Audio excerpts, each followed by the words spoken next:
So guys, I bet you're sick of hearing from me now, but this little thing here, this little project is really simple, and I was inspired by Purple Sweet Pea last night. She left a comment on about that she teaches 3D design and stuff, and it'd be good to get kids doing something. And obviously that's like a little Easter Island figure. All I did is, obviously, that's just a bit of moss from garden and a couple of little succulents that pop up all over. They put them on flat roofs here. But that's by the by. What is special about this is that's not wood, that's builder's foam. I'm going to show you how to do one. It doesn't take very long at all. And you can use just an ordinary Stanley knife and a few other little techniques. Because it's builder's foam, you don't need to do all cuts, but I will show you. And in other good news, I have some peppers coming. They're from Shop Bought, but that's for another story. I'll get on with it. So guys, yes, again, I'll get back to that other carving, but this, as I said, was inspired by Purple Sweet Pea, and a few guys that might want to have a go at something, then I'm going to use this. And I see that blade's very old. I've sharpened it. If you've got a normal Stanley knife, you need a new blade. This is sharp. It shaves hair, yeah, I've sharpened it. So you've got to have a sharp knife. This is just an example, so you can use one of these or a normal Stanley knife, yeah. And what I'm carving it out of is this. This is a really quick project. So this is, you know, pretty easy if you're getting into it, or kids. You could get kids doing it. Still, you're using a sharp knife, so you're going to need gloves, yeah. Don't want to lose any little fingers. I'll try and keep it short again. But if you're interested in this, you'll watch it. If you're not, you won't. So what I'm going to do is an Easter Island figure, as you saw over there. Quite a good project, actually. Brilliant idea, or brilliant inspiration I had from Purple Sweet Pea, because that's gardening and carving related at the same time. So all I've got here on computer is a photo of Easter Island figures, and on these guys, their eye line's quite. The last one I didn't do any marking out, but that's his eye line. They've got quite long noses, so my nose is going to come down to about there, and he's got quite a long chin, which is going to come down to about there. Yeah, and then his mouth is about that height. Now if you notice here, I'm going from the diagonal, I'm not going from the flat. This incidentally is about 3 centimetres square. It's 3.5 I think by 3. I didn't cut it very well, but a square is better, a block, yeah, and it's 4 inches long. So that's, what's that, 8, 10, yeah, it's about 9 centimetres long. So I'll get on with it. Like I say, I'm going to use this. I'm going to take that corner off. I'll speed through this. This stuff, if you're cutting it, you want to be slicing it. This has also got a grain, strangely enough. Take corners off. Point his head up a bit. But using exactly the same sort of techniques, obviously. He's got an eyebrow across here.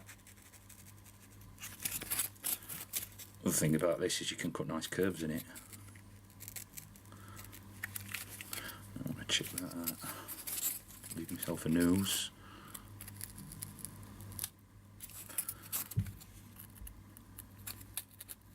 And it doesn't matter if it looks exactly the same, because none of these Easter Island figures are exactly the same. Look.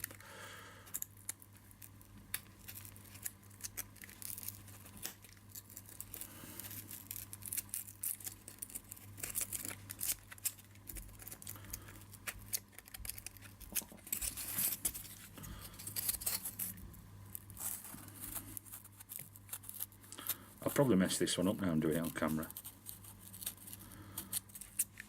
But this is great stuff to carve. I mean, special effects and film industry have been using it for years, haven't they? Try and even it up a bit.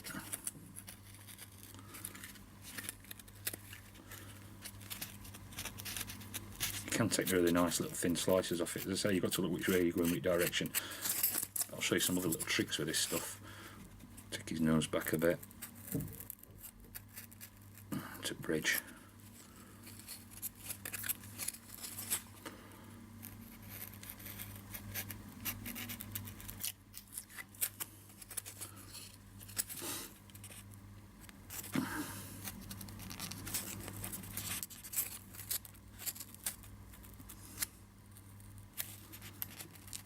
Putting a couple of slices down either side for his nose, and widening it off there and there so it flares out a bit. Take another slice out of there, pulling that piece out, and pulling that piece out. Using standard cuts.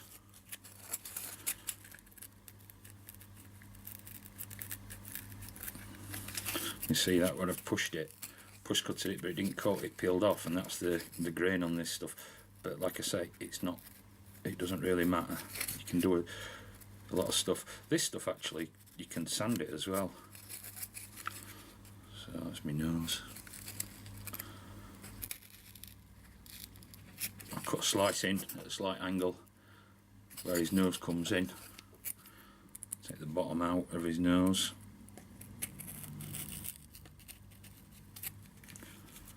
And all I'm doing is using a picture on internet for reference, yeah. Quite an easy face. Round that off. Just bring his chin back.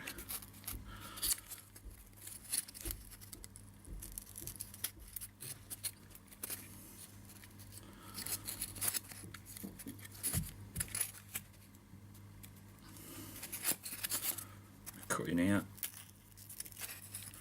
which will be his jawline. Yeah, his jawline up there. Take that bottom bit off. See if how I'm pushing that, it don't want to cut, so you might have to slice it a little bit. Cut up under here, under his jaw.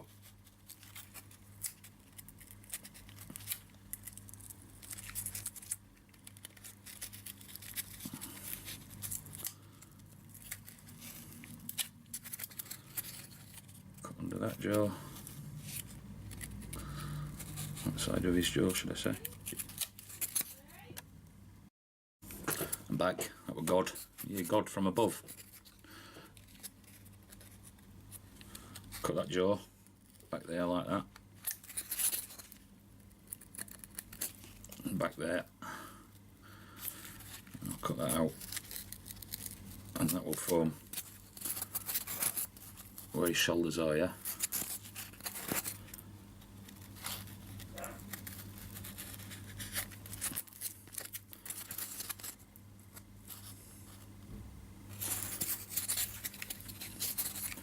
What I'm going to do now is thin his face down a little bit, shape his face back to that jawline, back to his jawline. As you see, I'm slicing this more than actually taking chips off it. Not very even.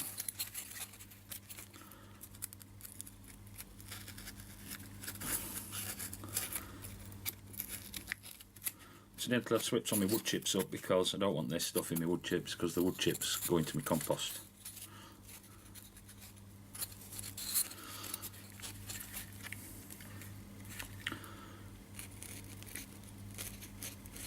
It's still a little bit angular.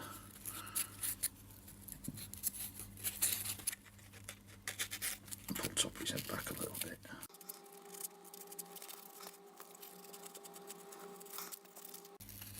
And because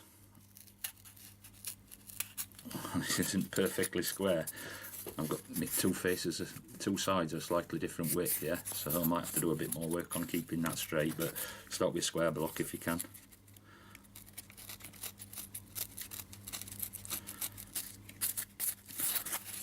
just taking a bit more relief out of here, yeah.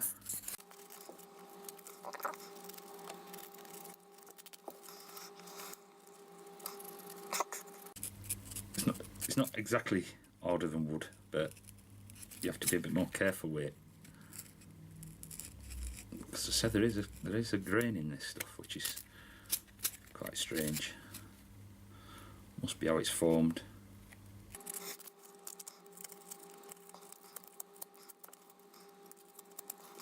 Try and even his jawline up a bit more. Round his forehead off a bit. He's still got a bit pointy. It's one advantage starting on a corner. You've got a nose. You can sort of get yourself. You've got that extra material there where you're just digging back for eyes and stuff. Slightly different technique from what I was doing with other ones where I start on a square.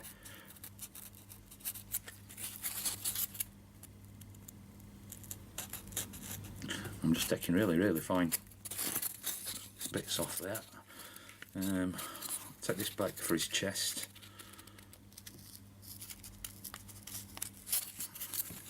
Maybe not like that.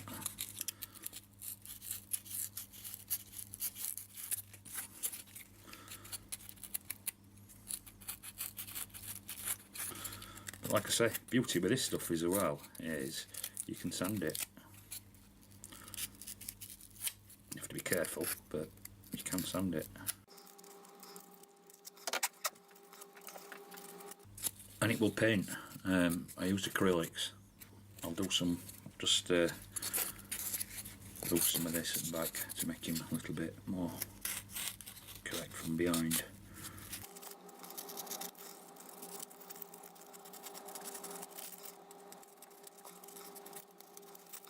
Now again, I'm rushing through this, right? So I mean, if you were to do this, you're going to take more time than I am here. I'm just trying to give you an example and what you can do with easy materials, what there is available.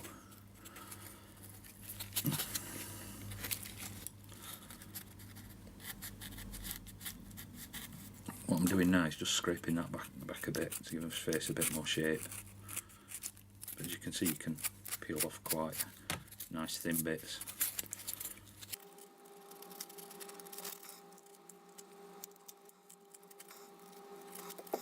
And his mouth.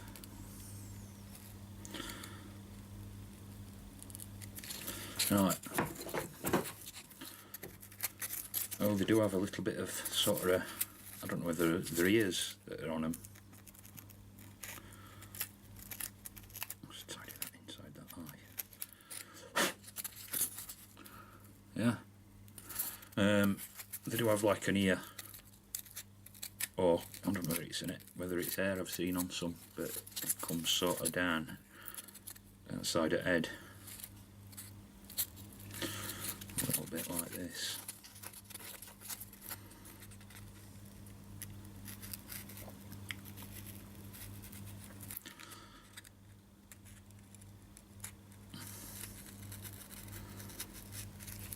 All I'm doing is taking a slice out, look, yeah.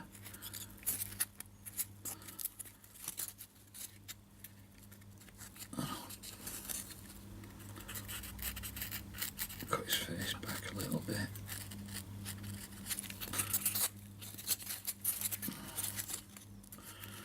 Again, looking at my side, see height's right. Which is not, I'm a bit low. Cutting in, sort of pretty much square to his face.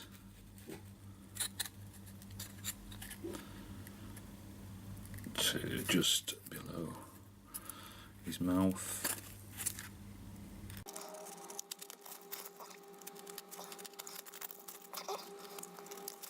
And cut that bit out there. I've done a cut across there.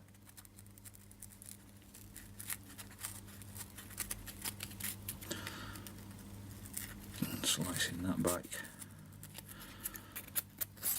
so that it leaves a step, yeah. I'll do the same here. Cut across here.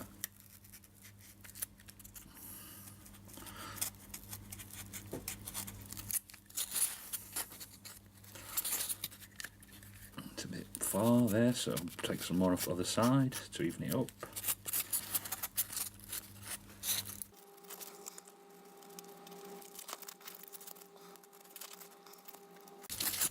some sort of air or ears or whatever it is on the actual original statues. I don't know, and I'd like to ask them, but they don't exist anymore, the people who made them.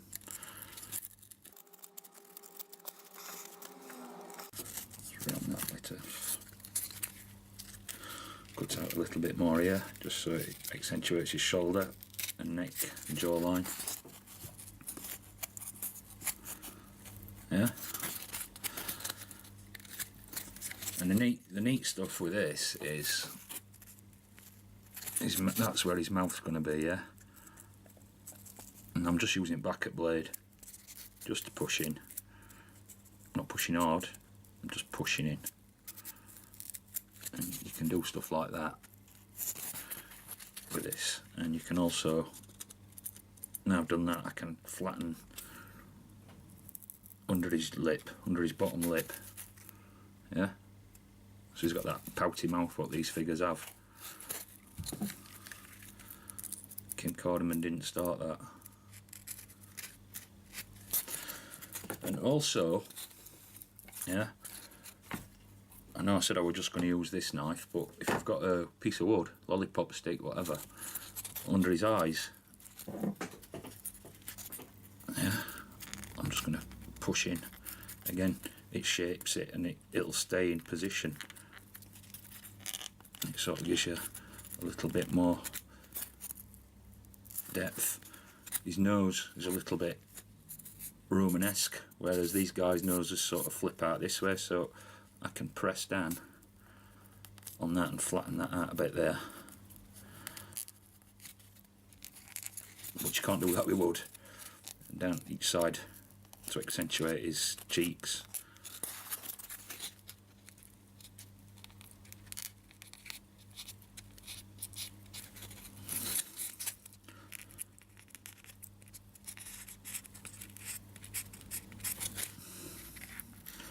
Shape his face.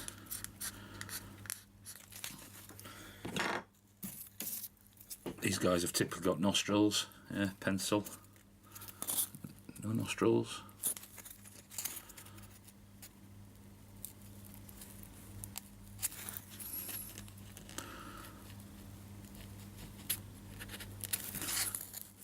Nostrils. And it doesn't matter if it's a bit untidy and chippy, because these things are supposed to be thousands of years old. I mean, you can obviously clean all these bits out, but if it is a little bit chippy, get some sandpaper. Yeah, I wouldn't recommend sanding it all, but if you want to get into some places where bits are stuck in, like here under his chin.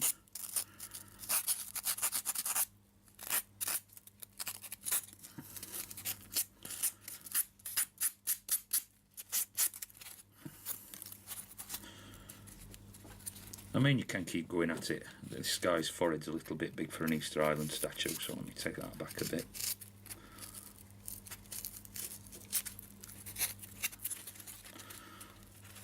The back of his head's a bit pointy.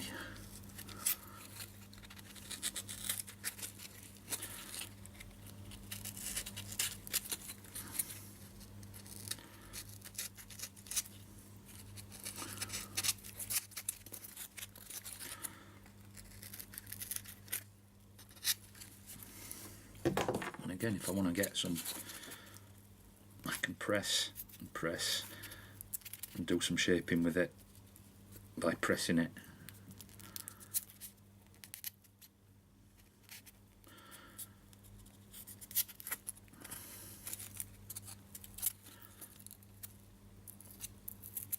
I'm going to call that done, and all I'm going to paint it with is normal acrylic paint. So, and acrylic paint sticks to it. I will say is acrylic paint takes a little bit longer to dry on it because this is waterproof, so you can put it in a plant pot like I did. I'd like to thank Purple Sweet Pea for giving me that idea, and hope it's useful to some other people. Nice to be nice.